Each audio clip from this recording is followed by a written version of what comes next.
তো আমরা আজকে এসেছি বিয়েবাড়িতে।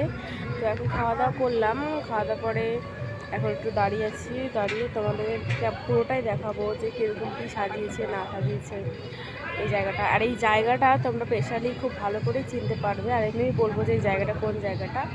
তোমাদেরকে আমরা একেবারে ফাইনালি আমরা রেডি হয়ে বেরিয়ে পড়েছিলাম। এটা হচ্ছে আমাদের দিদির বাড়ির গেট। তো যেখানে ডেকোরেশনটা করেছে সেখানটা তোমাদের দেখাচ্ছি।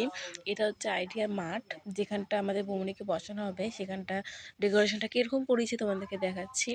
তো দেখো তোমরা যে ওখানটায় আমার বৌমনিকে বসানো হবে, তো এই জায়গাটা ওর জন্য সুন্দর করে ডেকোরেশন করেছে। তো তোমাদের সবাইকে দেখাচ্ছি যে কোথায় কি আছে না আছে সেরকমটা। তো এখানে দেখো সুন্দর সাজিয়েছে। এটা হচ্ছে আমার ছোটো বৌদি, ছোটো বৌদিকে দেখো কীরকম লাগছে। এখানে সবাই বসে আছে, আমার দাদারা, আমার দিদিরা, এটা আমার দাদা। তো আমার দাদা বসে বসে মোমো খাচ্ছে, তাই আমি বলছিলাম যে কত মোমো খাচ্ছিস। তারপরে এখানেও সবাই রয়েছে, মানে স্টলের থেকে যা যা স্টল দিয়েছিলো খাচ্ছিলো। এটা একটা দিদি হয়, এগুলো দিদির মেয়েরা। তো আমাকেও তোমরা একটু দেখো কীরকম লাগছে তোমরা জানিও। লাস্টে আমরা খাওয়া দাওয়া করে দিদিদের ঘরে গিয়ে ড্রেস চেঞ্জ করে বেরিয়ে পড়েছিলাম, যেহেতু বাড়ি যেতে